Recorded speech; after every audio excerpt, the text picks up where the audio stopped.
우리 같이 성경 보겠습니다. 창세기 48장 우리 같이 보죠. 48장 1절 말씀과 9절 말씀을 연결해서 우리 같이 한번 봅니다. 창세기 48장 1절과 9절 말씀입니다. 우리 찾으셨으면 한 음성으로 같이 한번 읽겠습니다. 2일 후에 어떤 사람이 요셉에게 말하기를 네 아버지가 병들었다 하므로 그가 곧 두 아들 므낫세와 에브라임과 함께 이르니 요셉이 그의 아버지에게 아뢰되 이는 하나님이 여기서 내게 주신 아들들이니이다. 아버지가 이르되 그들을 데리고 내 앞으로 나오라. 내가 그들에게 축복하리라. 아멘. 오늘도 하나님의 크신 은혜와 은총이 하나님의 은혜를 사모하는 우리 모두에게 꼭 함께 하기를 소망합니다.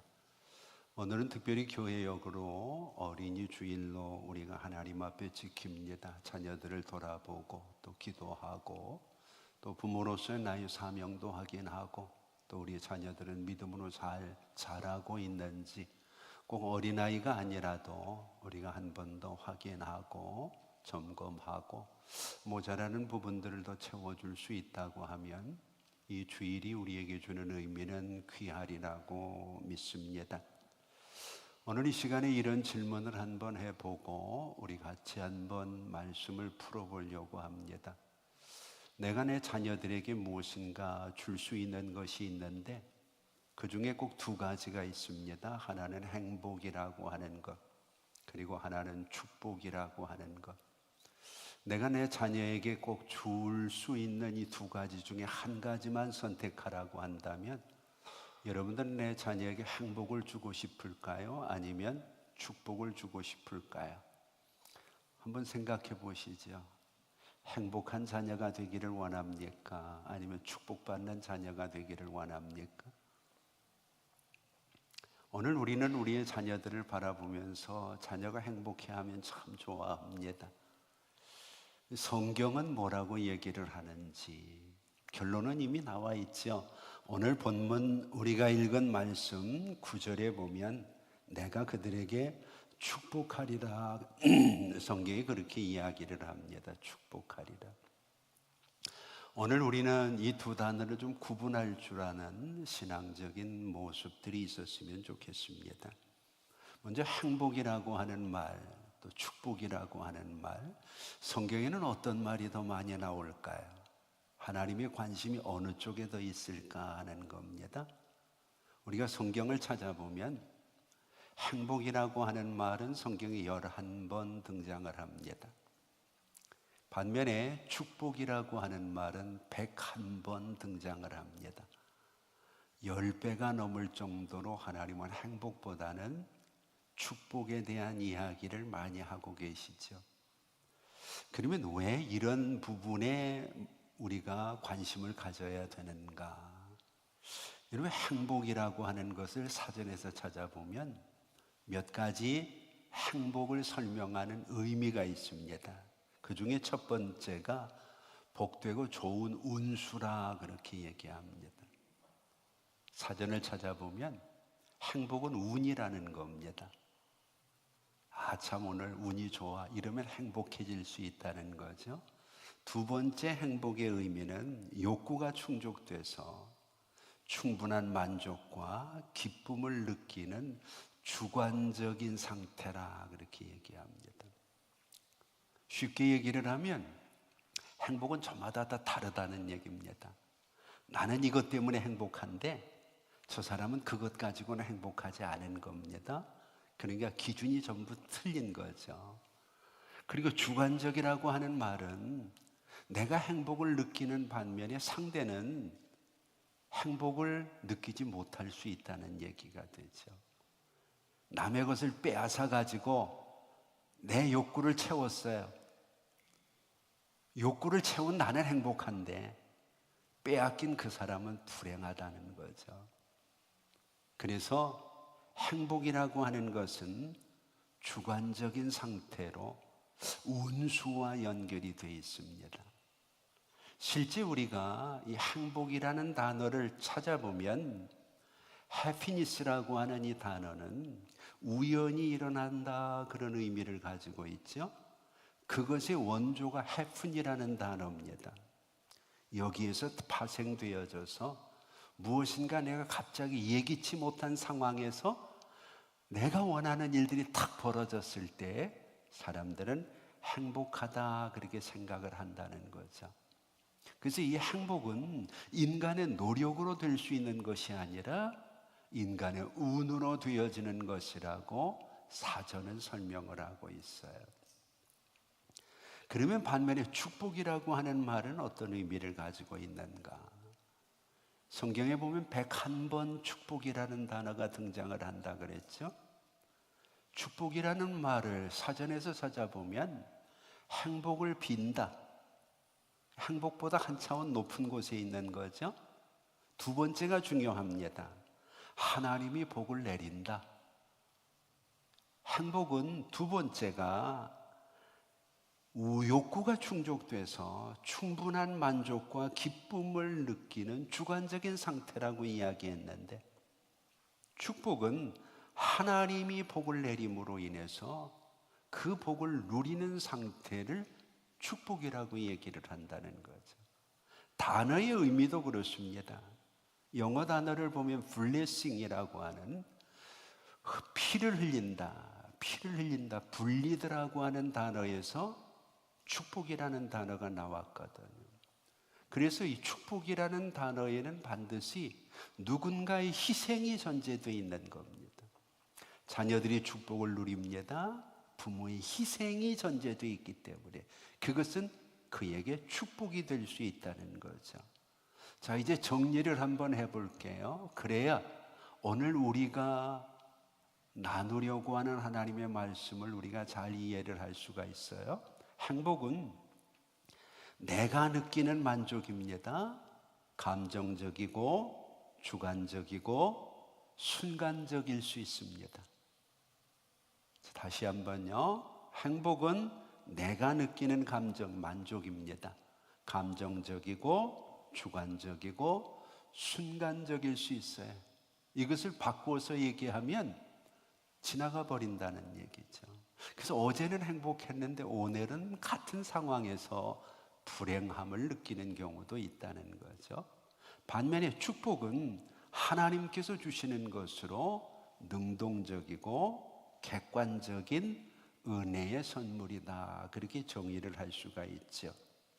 실제 우리가 성경이 이야기하고 있는 단어들도 보면 행복은 아쉬르라고 하는 단어를 쓰거든요. 기쁘다, 만족스럽다 그런 뜻이에요. 반면에 축복이라고 하는 단어는 바라크라는 단어를 쓰거든요. 이 바라크라는 것은 하나님 앞에 무릎을 꿇는다, 하나님이 은혜를 베푼다, 그런 의미로 성경에 사용이 되고 있죠. 그래서 우리가 신약 성경을 보더라도 예수님께서 복 있는 자 계속 주님께서 산상수훈을 통해서 복이 있는 사람에 대해서 얘기를 하잖아요. 그런데 여기에 나와 있는 이 복 있는, 복이라고 하는 단어도 해피니스가 아니라는 거죠. 예수님께서 우리에게 단순히 운이 좋아서 우리가 다른 사람보다 좋은 환경, 좋은 여건에 있기 때문에 오늘 우리가 행복함을 누리는 것이 아니라고 설명하고 계시는 거죠. 그래서 신약 성경이 우리에게 얘기하는 복도 역시 블레싱, 누군가의 희생을 통해서 우리가 오늘 하나님으로부터 누릴 수 있는 복, 그 누군가가 바로 우리를 위해 십자가에서 피 흘려 죽으신 우리 주님인 거죠. 그래서 바울은 늘 주 안에서 살라고 얘기하고 주의 은혜가 내게 임해야 내가 하나님의 축복을 받는 하나님의 사람이라고 간증하고 있는 겁니다. 근데 우리는 자꾸 우리의 자녀가 행복하기를 원합니다. 그래서 하고 싶은 거 다 해주려고 합니다. 왜냐하면 다 해줘야 그 욕구가 충족되니까. 그래서 야단도 못 치고 싫은 소리도 못하고 그저 자녀에게 뭔가 원하는 것을 해주지 못하면 내가 죄를 짓는 것처럼, 이러다 보니까 내 인생이 없는 거예요. 그죠? 자식을 위해서만 그죠? 온통. 그런데 그 자식이 부모의 그런 걸 아나요? 저 잘나서 지가 큰 줄 알죠. 이러니까 결국 부모가 허탈감을 느끼는 거죠. 내가 자기를 위해서 얼마나 애를 썼는데 나한테 이럴 수가 있는가? 뭐를 위해서 노력을 한 겁니까?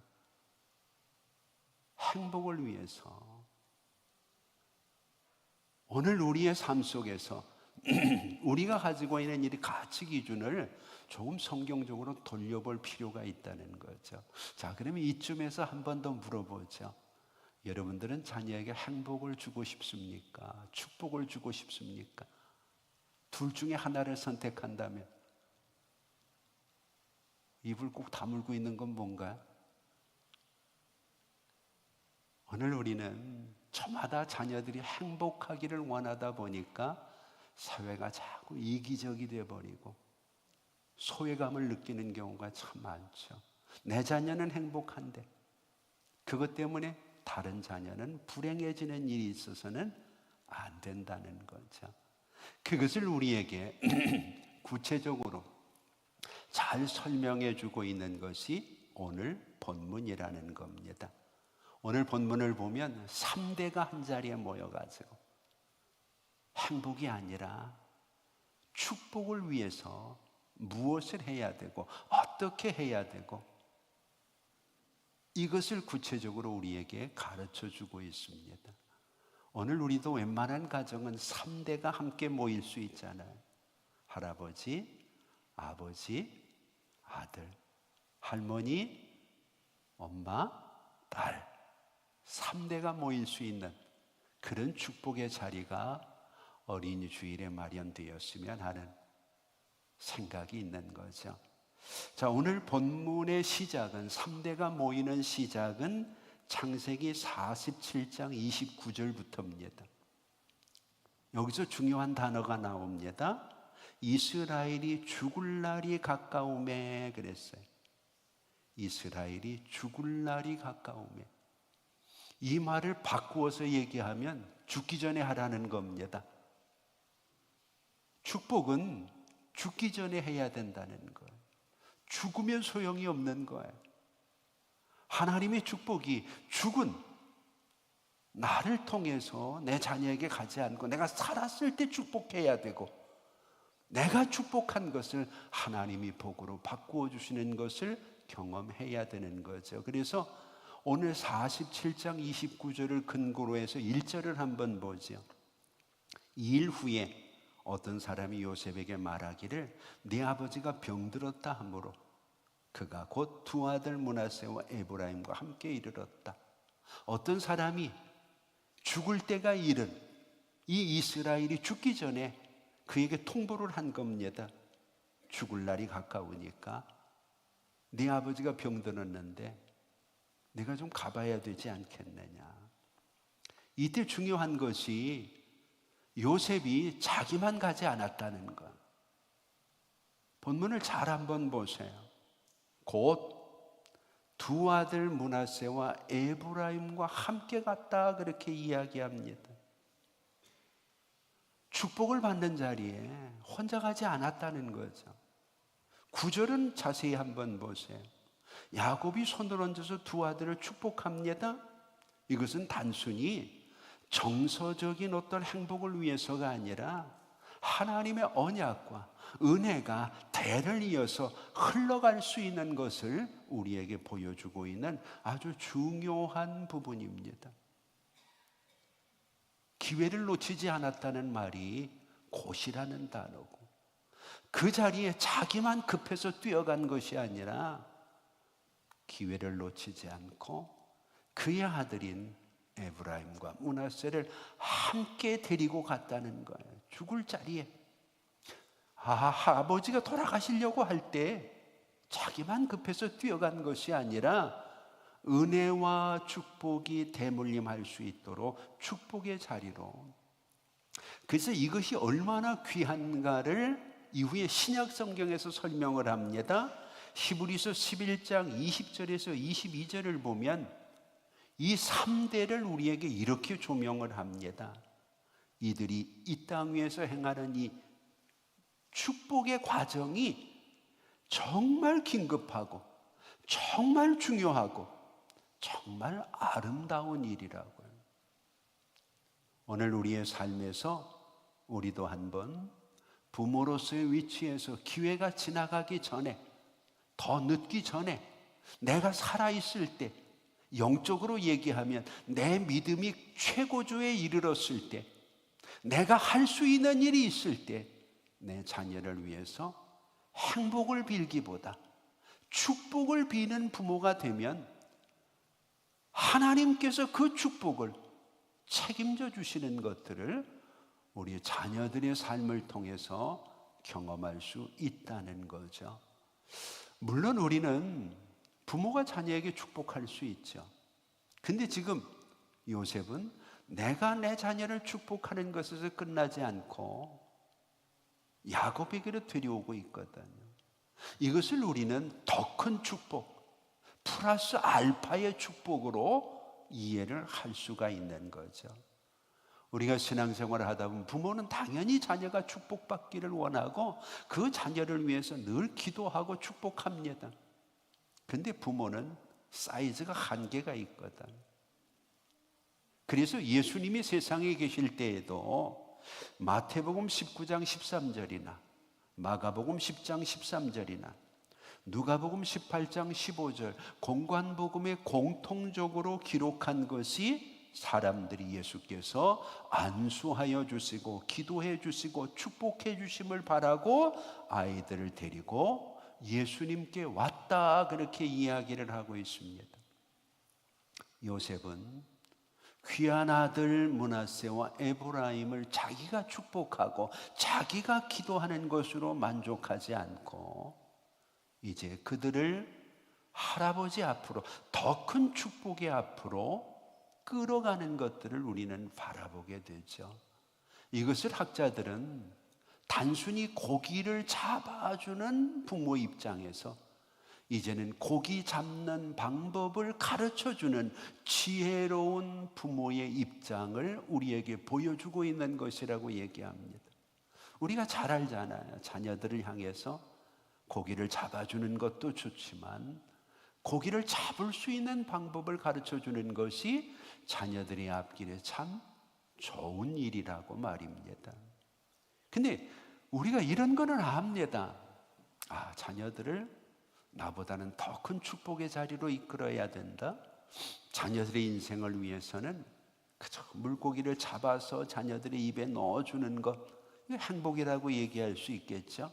그것보다 더 중요한 것이 저 스스로 고기를 잡아서 그것을 나눌 수 있는 사람으로 만들어가면 더 행복하고 좋은데 그 방법을 우리가 잘 모른다는 거죠. 알기는 아는데. 그래서 이 방법을 구체적으로 연구한 학자가 있습니다. 그래서 그 방법을 아예 책으로 썼습니다. 그 사람이 보헤미라고 하는 사람입니다. 보헤미 쓴 책은 역사를 변화시킨 말씀, 그런 의미가 있어요. 역사를 변화시킨 말씀이라는 책에서 보헤는 물고기 잡는 방법을 우리에게 구체적으로 자기의 사례와 연구를 통해 설명을 합니다. 그는 4가지로 우리에게 구체적으로 설명을 해서, 첫째는 물고기를 잡을 때는 해를 마주보고 서라, 그렇게 얘기를 했어요. 해를 마주보고 서라. 이게 이제 신앙적으로 연결이 되는 겁니다. 물고기를 잡을 때 내가 해를 마주보고 서면 내 그림자가 내 뒤로 가잖아. 그렇게 되니까 물속에 있는 물고기를 잘 볼 수가 있고 물고기들이 그림자 뒤에 숨지를 않는다는 거죠. 그러면 신앙적으로 얘기하면 뭘까요? 내가 하나님을 마주할 수 있어야 내 자녀들에게 하나님의 축복을 줄 수 있다는 거죠. 내 인생이 하나님을 등지고 있으면, 내 신앙이 하나님을 등지고 있으면 내 인생의 앞길에 그림자가 길게 나올 것 아니겠어요? 그 그림자 안에는 하나님이 원하지 않는 것들이 숨을 수 있어요. 그런데 믿음의 주요 온전케 하시는 주님을 내가 바라보게 되면 여전히 내 상황 속에서는 어려움이 있고 힘든 일이 있지만 이 모든 것들이 다 그림자처럼 내 뒤로 넘어가 버린다는 거죠. 그러면 나는 주님만 보이지 내 염려와 근심과 걱정이 보이지 않는다는 거죠. 이것을 사람을 대할 때도 같이 그 사람을 존중하고 그 사람을 바라보고 그 사람을 이해하고 늘 그 사람 앞에서 이 인간관계에도 적용할 수 있다고 보헤문 얘기하죠. 두 번째로 그는 이야기합니다. 물고기들의 습성을 연구를 해야 된다. 내가 무엇인가를 하려고 하면 그 방면에 지식이 있어야죠. 사람을 대할 때에도 누군가를 도와줄 때도 정보가 없으면 나는 도와줬는데 그 사람은 별로 크게 도움으로 느끼지 못하는 경우가 많잖아요. 예를 들어 내가 배가 고픕니다. 근데 그런 사람에게 명품백을 선물한들 무슨 의미가 있어요? 당장 배고픈 게 해결이 돼야죠. 물고기도 마찬가지로 이 물에 살고 있는 물고기는 어떤 습성을 가지고 이것 때문에 자녀들이 학교에서 공부도 하는 거고 또 교회에서 성경을 배우기도 하는 거죠. 너무나 많은 사람들이 내 주관적으로 뭔가를 베풀고 섬기고 행동하고 그걸로 끝내버립니다. 근데 상대방은 그걸 피부로 느끼지 못하는 경우가 많거든요. 상대를 이해하는 부분이 전혀 없기 때문에 그런 거죠. 그 다음에 세 번째로 그가 강조하는 것은 몸을 숨겨야 된다는 겁니다. 물고기에게 나를 노출시키면 물고기가 나를 보고 도망갈 것 아니겠어요? 우리가 봉사를 하고 섬김을 하고 무슨 일을 할 때 자꾸 나를 드러내려고 하니까 다른 사람들이 하나님을 못 보고 나를 보게 되는 거죠. 그 사람 대단하다. 그 사람 잘났네. 근데 실제로 내가 보여줘야 될 것은 하나님을 보여줘야 되는데 자꾸 물고기들 앞에 나를 보내주면 결과적으로 물고기는 나를 보고 다 도망가 버리고 만다는 거죠. 마지막으로 그가 이야기하는 것은 인내해야만 잡을 수 있다는 거죠. 끝까지 조급함 없이 인내할 때 물고기를 잡을 수 있다. 물론 이런 것은 그가 주장하는 어떤 주관적인 방법이 될 수 있겠죠. 그러나 우리가 생각하지 못한 부분을 보헤문 하나님의 말씀 속에서 찾는 거죠.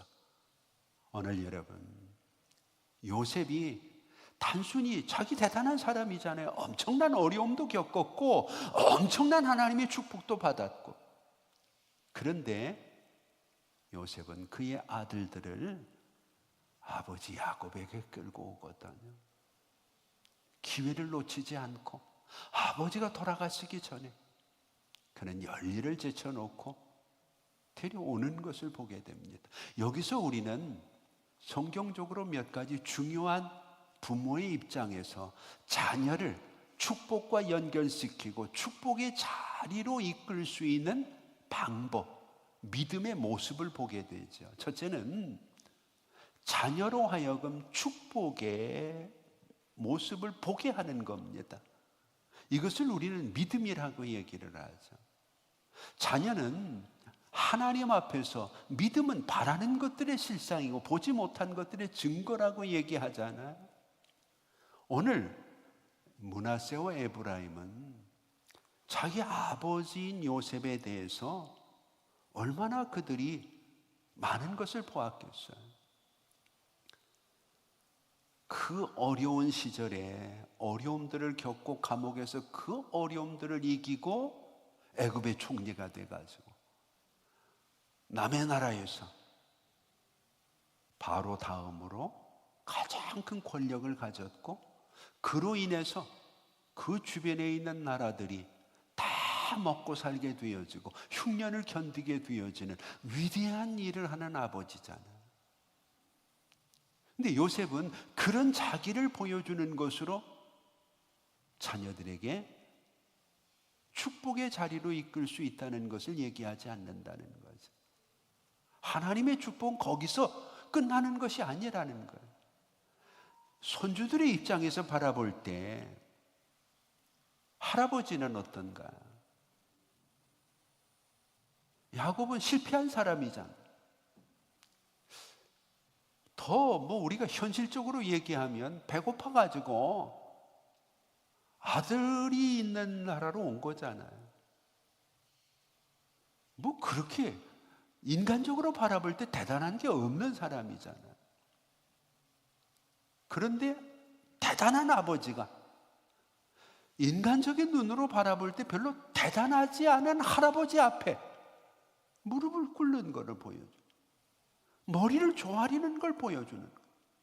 이유는 할아버지를 통해서 외적인 어떤 요소가 아니라 하나님이 축복할 수 있다는 것을 보게 하는 거죠. 이런 예수님 앞에 무릎 꿇었던 백부장 어떻게 생각을 하시나요? 예수님이 그렇게 대단하게 보이겠어요? 인간적으로 백부장이 대단하죠.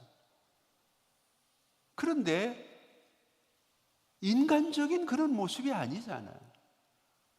예수님에게서 나오는 권위와 축복은 인간적인 어떤 조건을 뛰어넘는데 내 자녀들이 인간적인 조건만 보는 것이 아니라 그것을 뛰어넘어서 영적으로 하나님의 축복의 줄기를 볼 수 있도록 지금 요셉은 자녀들을 할아버지 앞으로 데리고 오고 있는 거죠. 그것을 통해서 보게만 할 뿐 아니라 경험을 하게 하는 것을 보게 됩니다. 오늘 본문에서 강조하고 있는 것은 소식을 들었을 때 그가 곧 1절이 얘기하죠. 그가 곧 부모를 찾거나 효도를 하는 일들을 미루면 후회를 하게 됩니다. 하나님을 섬기는 일도 미루면 마귀가 틈을 타게 됩니다. 그래서 아브라함이 이삭을 드리기 위해서도 아침 일찍 일어나서 서둘러서 하나님의 뜻을 준행하려고 애를 씁니다. 오늘 본문에 나와 있는 요셉이 소리를 듣자마자 사실 얼마나 바쁘겠어요. 한 나라의 총리고 요셉이 아니면 그 나라가 그 주변에 있는 나라들이 돌아가지를 않는 판인데 지금처럼 무슨 정보가 대단한 것도 아니고 다 본인이 해야 될 일인데 그런 거 다 버려두고 그가 아버지 앞에 아들들을 데리고 뛰어오는 모습을 바라보게 되죠. 그런데 본문에서 주목을 해야 될 것은 계속 등장하는 사람이 어떤 사람이라는 겁니다. 어떤 사람. 특정인이 아니에요. 어떤 사람. 오늘 여러분들의 주변에 어떤 사람들이 여러분들에게 필요한 정보를 제공하고 좋은 얘기를 하고 좋은 영향을 줍니까? 아니면 어떤 사람들이 자꾸 여러분들의 신앙에 해를 끼치고 여러분들의 마음을 상하게 하고 여러분들을 힘들게 합니까? 이게 내가 어떻게 살고 있는지를 보여주는 거거든. 내 주변에 있는 사람들이 나를 자꾸 힘들게 하고 나를 불편스럽게 하고 불평하고 원망하게 하고 불만이 많게 하고 이런 사람들이 많은 것은 내가 그런 사람이기 때문에 그런 거거든. 끼리끼리 모이니까. 그런데 요셉의 주변을 보면 이름은 밝히지 않는데 어떤 사람들이 꼭 좋은 일들을 합니다. 필요한 일들을 합니다. 자꾸 그를 도와줍니다. 하나님은 이름 없는 사람을 통해서도 그 사람이 바른 길을 갈 수 있도록 하나님이 역사하신다는 걸 기억하셔야 돼요.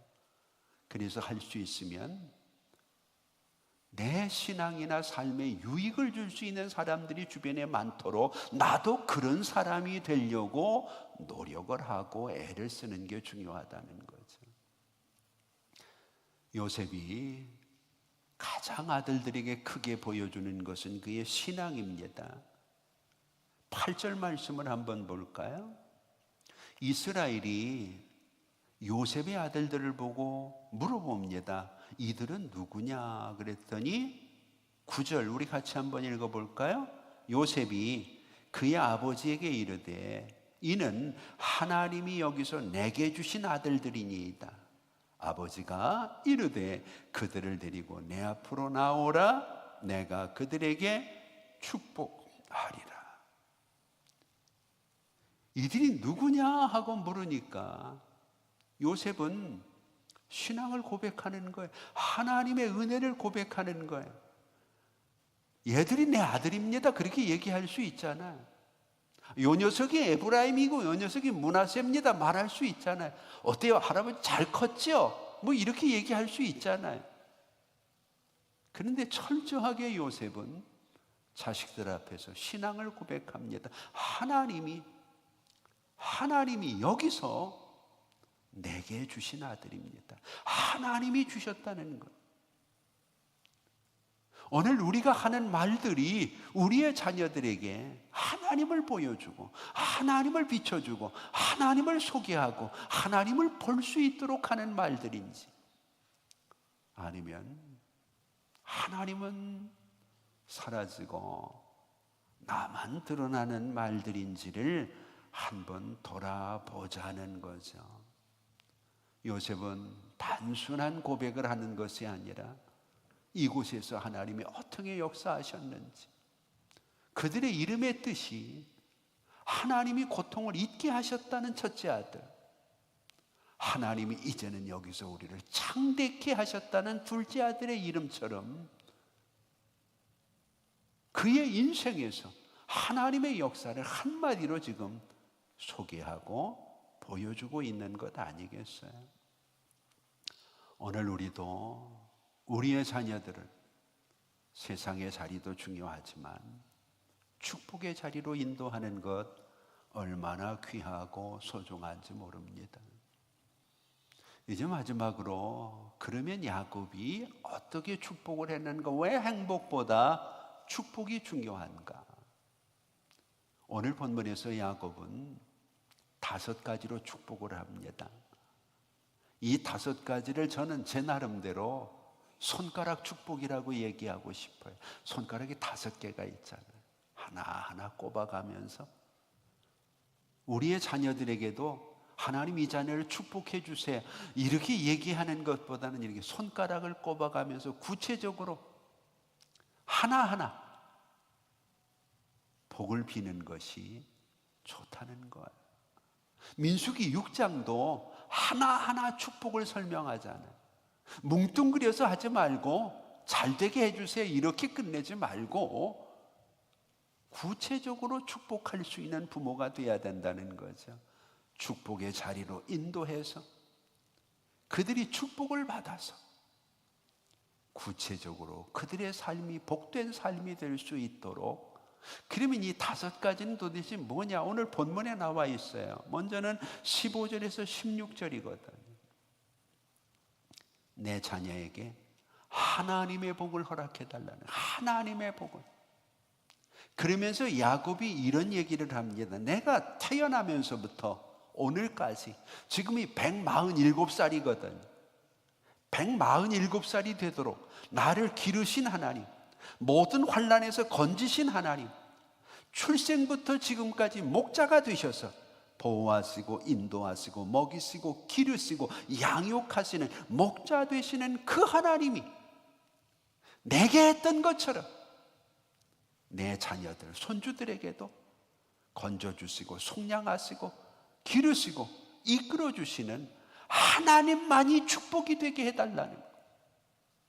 다른 곳에서 복을 받으려고 하지 말고 하나님이 그들의 복이 되게 해달라는 거예요.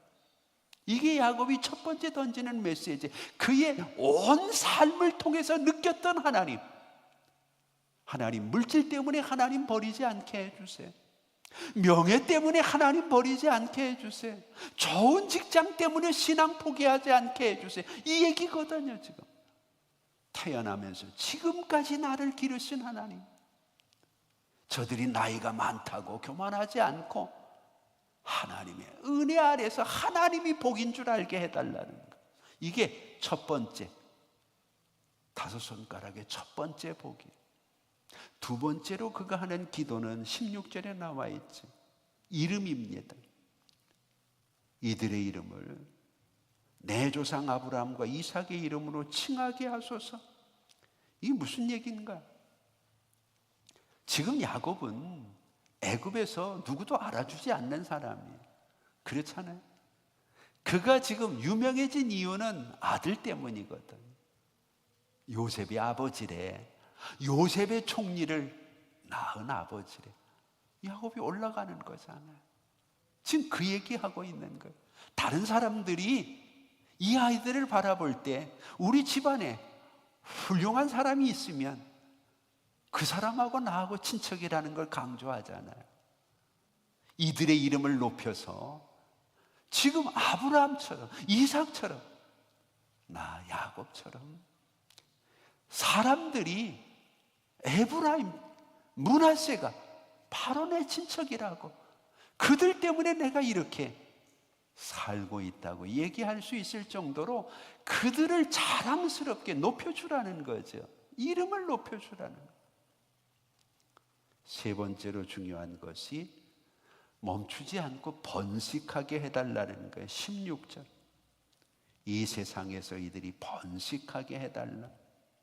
히브리 말로는 다그라는 말이거든. 다그. 물고기처럼 번식하게 해달라는. 물고기는 수십만 개의 알을 가지고 있잖아요. 알을 낳으면 한두 마리가 아니라 그 주변이 온통 그 물고기로 가득 채워진, 이게 번식의 축복, 번성이라는 말이거든. 다그. 그래서 여러분들에게 드린 말씀, 다말이라고 하는 말도 번성의 축복이 우리에게 주어지는 풍요를 상징하는 거죠. 오늘 여러분, 내 자녀가 하나님만이 복인 것을 알고 그들의 이름이 높아져서 번성하는 복을 해달라는 것이 1번, 2번, 3번이 야곱이 이야기하는 복. 네 번째로는 20절 말씀입니다. 그날에 그들에게 축복하이르 이스라엘으로 놀며 축복하기를 하나님이 내게 에브라임 같고 므낫세 같게 하시리라 하며 에브라임을 므낫세보다 앞세웠더라. 이 말은 모델이 되게 했다는 거죠. 모델, 축복의 모델. 하나님이 복을 주실 때 얘처럼 복을 주시겠다. 하나님이 내 아들처럼 복을 주시겠다고 다른 사람들에게 얘기한다면 내 아들이 얼마나 복을 받은 겁니까? 모델. 기회가 되면 여러분들에게 하나하나 다시 말씀을 드릴게요. 마지막으로 가장 중요한 복입니다. 21절입니다. 우리 같이 한번 읽어볼까? 21절.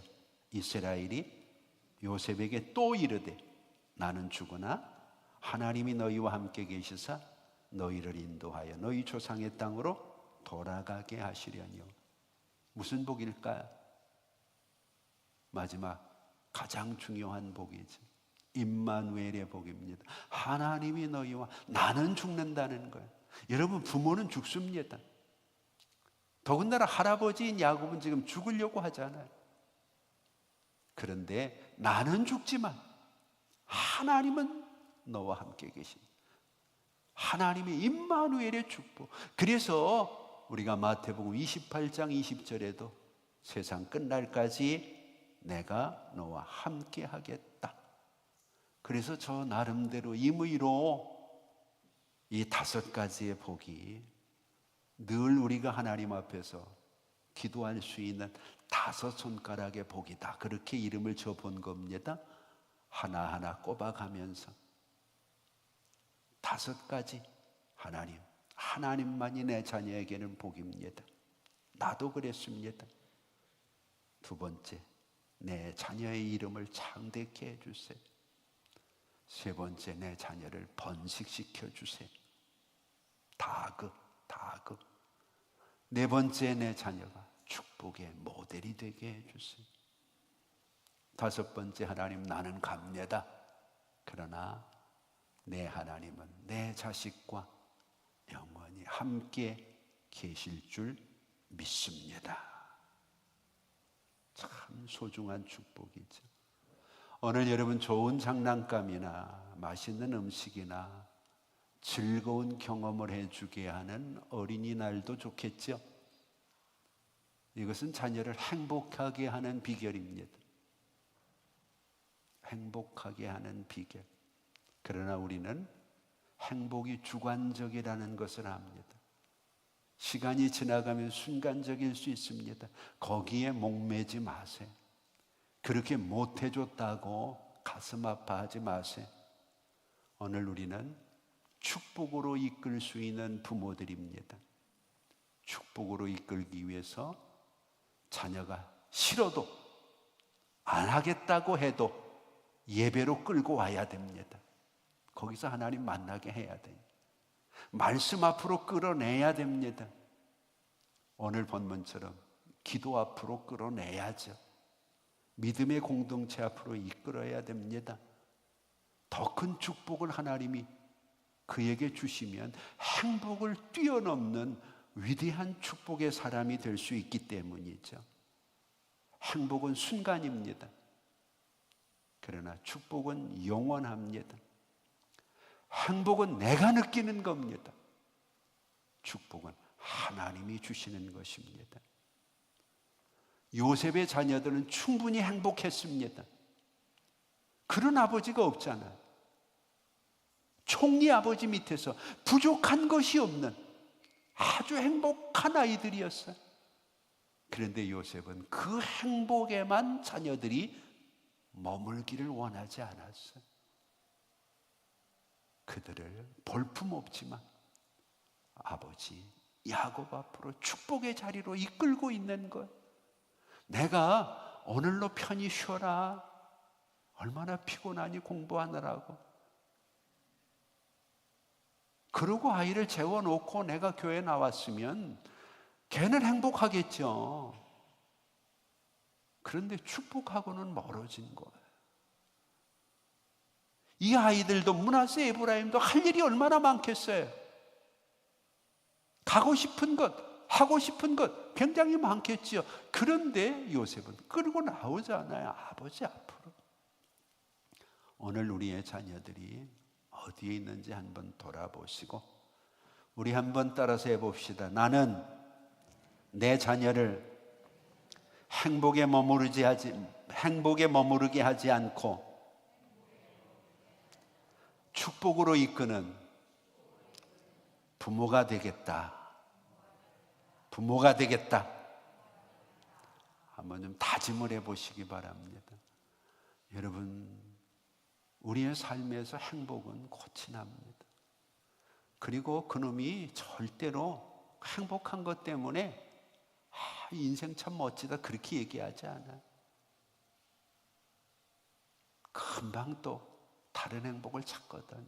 그러지 말고 축복의 자리로 이끄는, 축복을 행복보다 소중히 여기는 부모들이 여러분들이 된다면 우리 자녀들은 물고기 잡아주는 것만으로 좋아하지 않고 이제는 저 스스로가 물고기 잡는 인생을 살게 될 겁니다. 그런 은혜가 여러분들을 통해서 대물림할 수 있기를 주의 이름으로 축복합니다. 기도하겠습니다. 이제는 우리 주 예수 그리스도의 은혜와 우리 아버지 하나님의 극진하신 사랑하심과 성령님의 감화, 감동, 위로, 교통하심이 참 좋은 단어인 것 같은데 행복보다는 너무 귀하게 우리에게 주신 축복의 자리로 자녀를 이끄는 것이 부모의 소명이고 부모가 가장 크게 잘하는 일이라는 것을 기억하고 오늘 행복을 줄까 축복을 줄까 고민한다면 우리의 삶에 꼭 요셉처럼 축복을 줄 수 있는 부모 되기를 소망하는 우리 성도들과 자녀들 머리 위에 이제부터 영원토록 함께 있을지어다. 아멘.